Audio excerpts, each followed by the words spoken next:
आप देख रहे हैं अनहोनी। तो चलिए बढ़ते हैं आज की इस कहानी की ओर।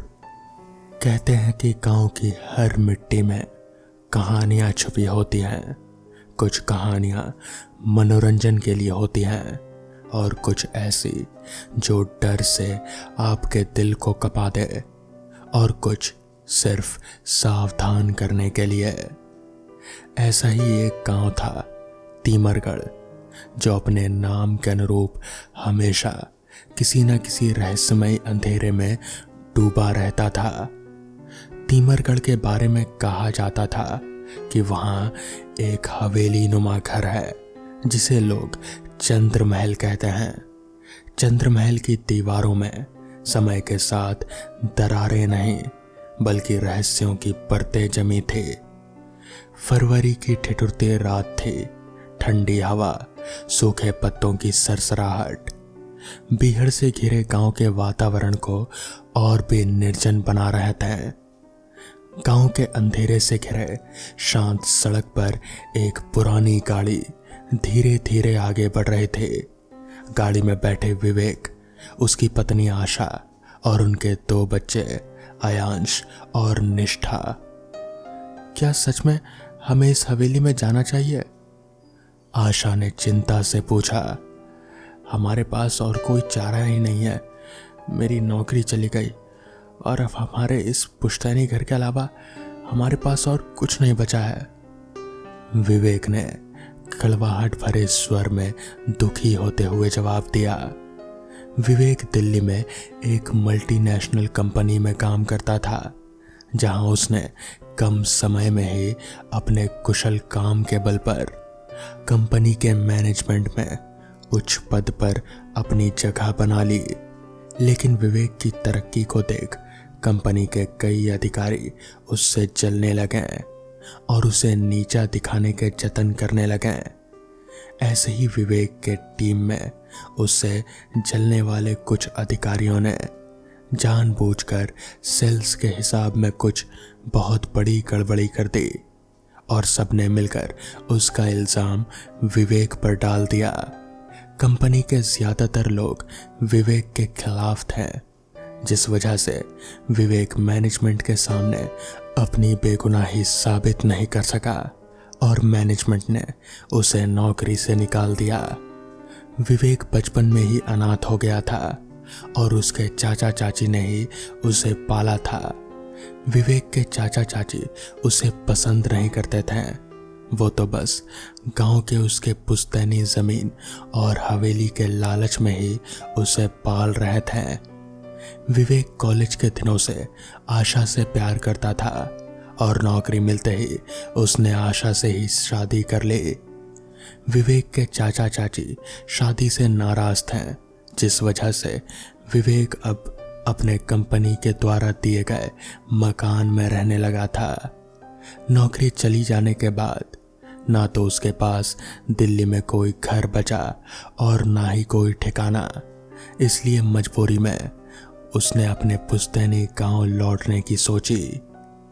गाड़ी जैसे ही हवेली के मेन फाटक के पास रुकी, एक अजीब सी ठंडक उनके बदन में दौड़ गई। हवेली के विशाल लोहे के गेट पर जंग लगे थे, लेकिन उसकी विशालता अब भी डरावनी थी। निष्ठा ने खिड़की से झांकते हुए पूछा, पापा, ये कौन देख रहा है?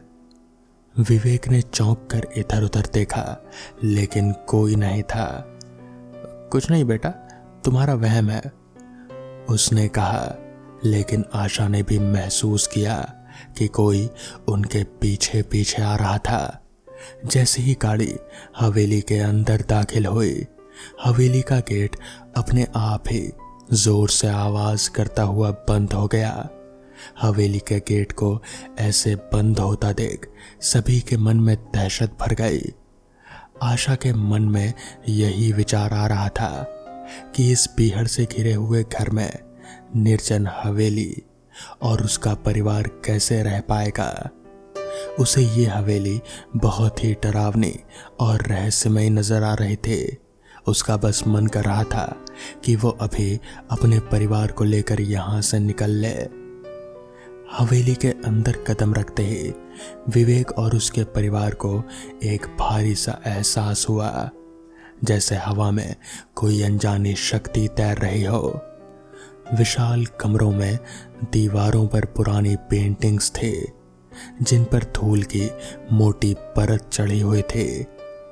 पेंटिंग में चेहरे इतने वास्तविक थे कि आशा ने महसूस किया कि जैसे वो उन्हें ही घूर रहे हों, जैसे कह रहे हों कि चले जाओ यहाँ से, वरना अंजाम अच्छा नहीं होगा।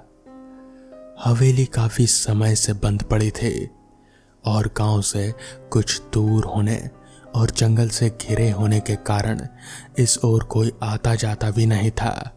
इसलिए हवेली में चारों ओर गंदगी का अंबार लगा था। इस जगह की सफाई करनी पड़ेगी, आशा ने कहा, लेकिन उसकी आवाज भी मानो चारों तरफ गूंज कर खो गई। आयांश और निष्ठा सीढ़ियों के पास पहुंच गए। मुझे यहाँ खेलने में मजा आएगा, आयांश ने उत्साह से कहा। आयांश बेटा ऊपर मत जाओ, आशा ने उसे चेतावनी दी। हवेली के वातावरण को देख उसका दिल बहुत घबरा रहा था। उसी समय विवेक ने एक कोने में रखे पुराने संदूक को देखा। उसने धीरे धीरे उसे खोला। अंदर सिर्फ धूल और एक पुरानी चाबी थी।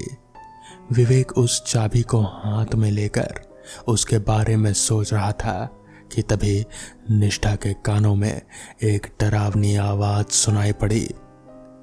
आओ मुझे खोलो। निष्ठा ने अचानक अपनी माँ का दामन खींचा। मम्मी कोई मेरा नाम ले रहा है। आशा ने उसके माथे पर हाथ रखा। कुछ नहीं बेटा, तुम्हें थकान हो गई है इसलिए ऐसा लग रहा है। लेकिन उसके चेहरे पर चिंता की लकीरें गहरी हो गईं। विवेक और आशा ने मिलकर नीचे के 2 कमरों की सफाई की। एक कमरे में अपना और दूसरे में बच्चों का सामान रख दिया। फिर सबने मिलकर साथ रास्ते में ढाबे से लाए हुए खाने के पैकेट को खोला और साथ मिलकर भोजन किया। सुबह जाकर देखता हूँ और कोई मजदूर ढूंढ कर लाता हूँ हवेली की सफाई के लिए, विवेक ने आशा से खाना खाते हुए कहा। हाँ, इस हवेली की हालत तो बहुत ही खराब है और गंदगी की वजह से ये और भी ज्यादा डरावनी लग रही है। सफाई के बाद शायद कुछ रहने लायक हो जाए, क्योंकि अब तो यही है हमारे पास। आशा के चेहरे पर निराशा के भाव थे। खाना खत्म करने के बाद सभी अपने अपने कमरों में सोने चले गए। हवेली के बाहर स्याह काली रात चारों ओर छाई हुई थी और धीरे धीरे उसका स्याहपन गहराता जा रहा था, जैसे वो पूरी हवेली को अपने आगोश में समा लेने को आमादा हो। रात होते ही हवेली की असली भयानकता सामने आई। विवेक और आशा अपने कमरे में सोने की तैयारी कर रहे थे। उनका कमरा ऊपर जाने वाली सीढ़ियों के पास था। जैसे ही विवेक ने लाइट बंद की, सीढ़ियों पर किसी के भारी कदमों की आवाज गूंजने लगी और दरवाजे के पास से एक अजीब सी सरसराहट हुई। विवेक ने जब दरवाजा खोला तो एक ठंडी हवा का झोंका अंदर घुसा। हवा के साथ किसी और की उपस्थिति का एहसास विवेक को हुआ। दरवाजा बंद करो, सोने आ जाओ, आशा ने विवेक से कहा। जैसे अभी जो कमरे में हुआ उसे उसकी कोई खबर ही ना हो। विवेक बिस्तर पर आकर आशा के बगल में लेट गया। उनके सोते ही एक काली सी परछाई उनके कमरे की खिड़की के बाहर नजर आने लगी। ठीक आधी रात के आसपास विवेक की आंख खुली एक आवाज से। वो आवाज पायल के छनछनाने की थी। विवेक ने आंखें खोली और अपने बगल में देखा तो आशा सो रहे थे। विवेक बिस्तर पर उठा और फिर नीचे उतरकर उस आवाज की ओर बढ़ने लगा। वो आवाज उनके कमरे के बाहर मेन हॉल में से आ रहे थे। विवेक को समझ नहीं आ रहा था कि आखिर ये आवाज है किसकी। आखिर इतनी रात का पायल पहनकर इस हवेली में कौन घूम रहा होगा। खैर, वो अपने कमरे का दरवाजा खोलकर बाहर हॉल में आया और उस आवाज की ओर आगे बढ़ने लगा। अंधेरा काफी था, शायद बिजली भी नहीं थी उस हवेली में, या फिर बिजली के तार कटे हुए थे। विवेक अंधेरे में ही उस आवाज का पीछा करने लगा। वो जैसे जैसे उस आवाज के करीब बढ़ता, वैसे वैसे वो आवाज और भी दूर चली जा रहे थे। उसे समझ नहीं आ रहा था कि आखिर ये है कौन। तभी उसने आवाज लगाई, कौन है? कौन है? मगर वो आवाज अभी भी आए जा रहे थे। खैर, विवेक अपने तेज कदमों के साथ अब उस आवाज की ओर बढ़ने लगा। उसे ऐसा लगा कि जैसे वो आवाज अब उसके करीब से ही आ रही हो। वो चलते चलते सीढ़ियों से ऊपर दूसरी मंजिल पर गया। उस हवेली में कई सारे कमरे थे। उन्हीं में से एक कमरों में से शायद आवाज आ रहे थे। वो चलते चलते आवाज का जायजा लेते लेते एक कमरे के बाहर रुका। उस कमरे के दरवाजे पर ताला लगा था और उस पर बहुत सारा धागा बंधा हुआ था, जैसे किसी ने पूजा पाठ किया हो। खैर, विवेक उस कमरे की खिड़की से, जो कि थोड़ी सी खुली हुई थी, उससे अंदर झांकने लगा। तो विवेक ने जो अंदर देखा वो देखकर उसके होश उड़ गए। उसने देखा कि वहां पर एक लड़की है जो कि पैरों में पुश्तैनी पायल, जो कि बहुत ही मोटे मोटे घुंघरू वाले पायल होते हैं, वो पहनकर पूरे कमरे में नाच रही है, जैसे कि नृत्य कर रही हो। विवेक ये सब देखकर बहुत ज्यादा घबरा गया। उसे समझ नहीं आ रहा था कि ये लड़की है कौन और यहाँ इस बंद कमरे में क्या कर रही है। मगर तभी उस लड़की का चेहरा विवेक की ओर घूमा और विवेक उसका चेहरा देखकर एकदम से पीछे की ओर हो गया, क्योंकि उस लड़की का चेहरा बहुत ही ज्यादा डरावना था। उसका गला आधा कटा हुआ था और कटकर कंधे की तरफ लटका पड़ा था। ये नज़ारा देखकर तो विवेक के पैर हाथ जैसे थरथराने लगे।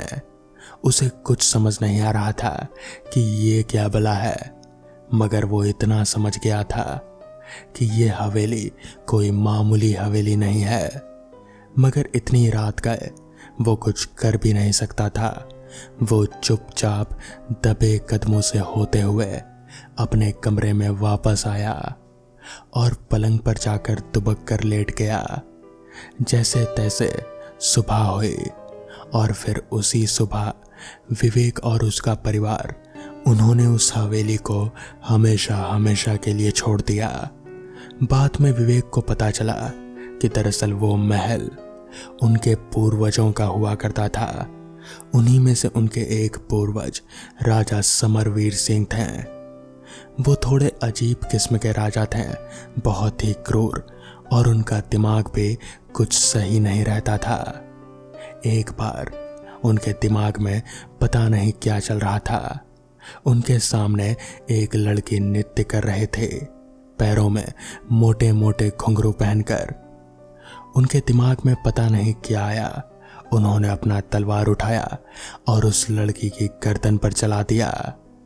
उस लड़की की गर्दन आधी कटकर उसके कंधे पर लटक गई और खून का फव्वारा निकल उठा। राजा को इस बात का कोई पछतावा नहीं था कि अभी अभी उन्होंने एक निर्दोष की बेरहमी से हत्या कर दी। वो वहां से उठकर सीधे अपने कक्ष में चले गए। उस दिन के बाद से ही राजा समरवीर सिंह का बुरा दिन जैसे शुरू हो गया। उनकी पत्नी मारी गई और फिर कुछ दिनों बाद ही उनके हाथ से साम्राज्य भी निकल गया, जिसके कुछ दिन बाद वो भी अजीब तरीके से मारे गए। किसी को नहीं पता कि उनके साथ क्या हुआ। तब से कहते हैं कि वो महल भूतिया है। आज भी उस लड़की की आत्मा उस महल में नृत्य करती रहती है। तो दोस्तों, ये थी आज की पहली कहानी। तो चलिए बढ़ते हैं आज की दूसरी कहानी की ओर।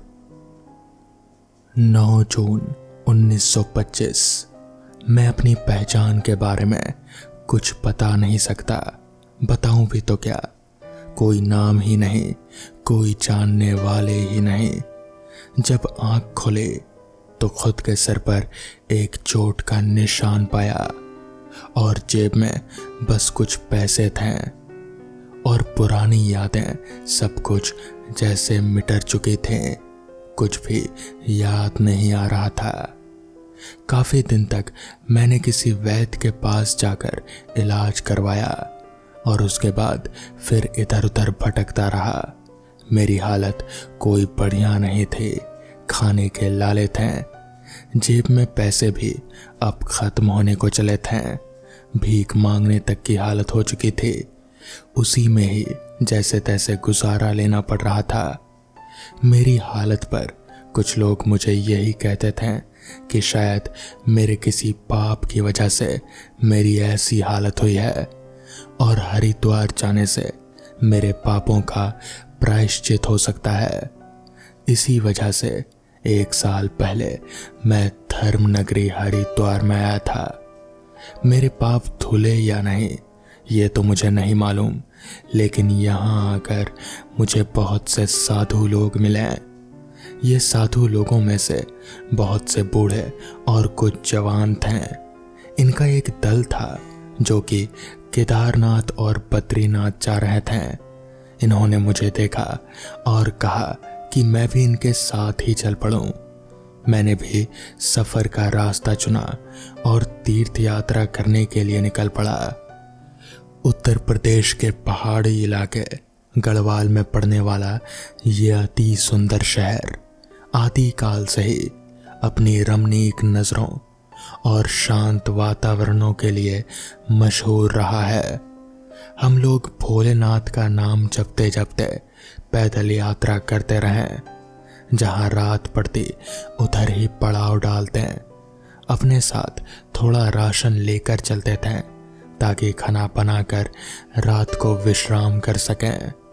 हमारे साथ अन्य तीर्थयात्री भी थे जो कि आम लोग थे, कुछ स्त्रियां और कुछ मर्द, ज्यादातर बूढ़े और कुछ अधेड़ लोग थे, जिनमें से बूढ़े इस वजह से जा रहे थे कि तीर्थ यात्रा के दौरान ही अगर मर जाएं तो वहां इस दुख नगरी जगत से छुटकारा पा जाएंगे, और अधेड़ लोग इस तीर्थ यात्रा के सुकून और मौज मस्ती की वजह से जा रहे थे।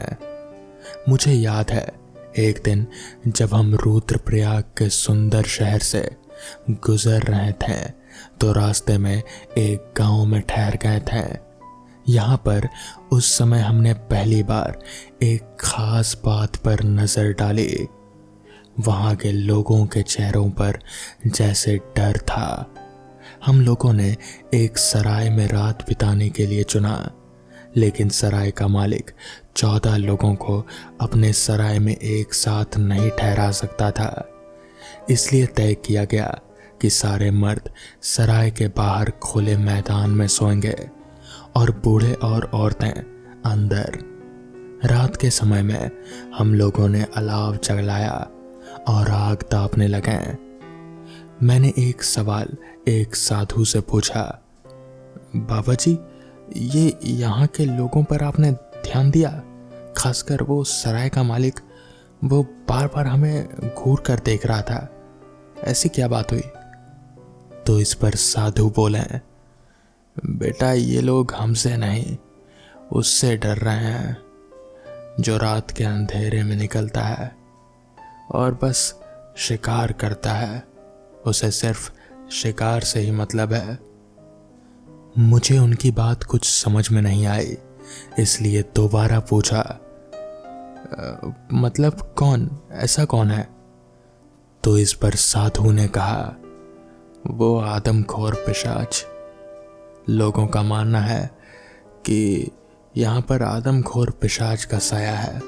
वो रात को निकलता है और बस शिकार करता है। उसे सिर्फ खून से मतलब है और इंसानी मांस से। उनके बगल में हाथ सेक रहा जवान साधु बोला, अरे कोई आदमखोर नहीं, बल्कि तेंदुआ होगा। बूढ़ा साधु बड़ी ही शांति से बोला, जो मर्जी कह लो, मगर वो तो साक्षात मौत ही है। कितने असहाय लोगों का खून पीने वाला और मांस का स्वाद चखने वाला एक जीव है वो, एक राक्षस। उसी से ये लोग डरते हैं। जवान साधु ने बूढ़े साधु का चेहरा देखा और उसने फिर खिसियाई हुई एक हंसी में एक दुत्कार भरी आवाज निकाली, जिसे सुनकर किसी को भी लगता कि वो बूढ़े साधु का मन मजाक बना रहा था। बूढ़ा साधु इससे थोड़ा चिढ़ गया और बोला, जब सामने आ जाएगा ना तो यह हंसी उड़ जाएगी तुम्हारे चेहरे पर और खिक्की बन जाएगी। जानते हो वो कितना खूंखार और चालाक है। दरवाजे खोल देता है, घर की खिड़कियों पर खून के धब्बे लगाता है। तुम नहीं जानते, हो भी सकता है कि यह आदमखोर वाली बात सच हो। मैं नहीं कहता कि मैं मानता हूं, मगर मैं इसे धुतकारता भी नहीं हूं। युवा साधु, जो कि अभी तक खिखिया रहा था, उसके जवान खून ने उबाल मारा। जवान तो था ही, बुढ़ापे का ज्यादा रोग वैसे भी जवानी सहन नहीं कर सकती। उसने बूढ़े के सामने गुस्से के मारे अपना त्रिशूल जमीन पर गाड़ दिया और बोला, अरे ताऊ, अगर कोई तेंदुआ या आदमखोर जो भी है वो अगर आया ना तो इसी त्रिशूल से उसके टुकड़े कर दूंगा। अब ये तो मालूम नहीं कि जवान साधु किस प्रकार की शक्ति का स्वामी था, लेकिन एक बात थी कि उसके दावे में जैसे बड़ा चमत्कारी प्रभाव था। सभी मर्दों ने चैन की सांस ली और जल्दी से आग के पास ही दुबक कर सो गए। लेकिन अगले दिन जागते ही सभी ने एक खौफनाक नजारा देखा। सभी मर्द तो वहीं पर थे, लेकिन जवान साधु कहीं भी दिखाई नहीं दे रहा था। हमने उधर खून के निशान देखे, जिसके पीछे पीछे जाने पर हमें उसका आधा खाया हुआ शरीर नजर आया, जिसके सर के पास ही उसका त्रिशूल गड़ा था। लोगों ने अनेक तरह की बातें बनाई। बहुत से लोग डर गए और वापस भी चले गए, मगर हम कुछ साधु लोग, हम लोग जैसे तैसे केदारनाथ तक पहुंचे और फिर वहां मेरे साथ एक बहुत ही अजीब घटना घटी। चढ़ाई के दौरान किसी टीले जैसे क्षेत्र पर मेरा पैर पड़ा और फिर एकदम से मैं सर के बल जमीन पर जा गिरा। कुछ देर तक शायद मैं बेहोश भी रहा, मगर जब मैं जागा तो फिर मुझे मेरा अतीत याद आ गया। मेरा नाम देवराज यादव था और मैं उत्तर प्रदेश का ही रहने वाला था। घर पर बीवी और एक 5 साल का बेटा भी था। मुझे सब कुछ जैसे याद आ चुका था। मैंने भोलेनाथ का शुक्रिया अदा किया और फिर तीर्थ यात्रा पूरी करके मैं वापस अपने घर पहुंच गया। अपनी पत्नी और बच्चे से मिलकर मुझे बहुत खुशी हुई।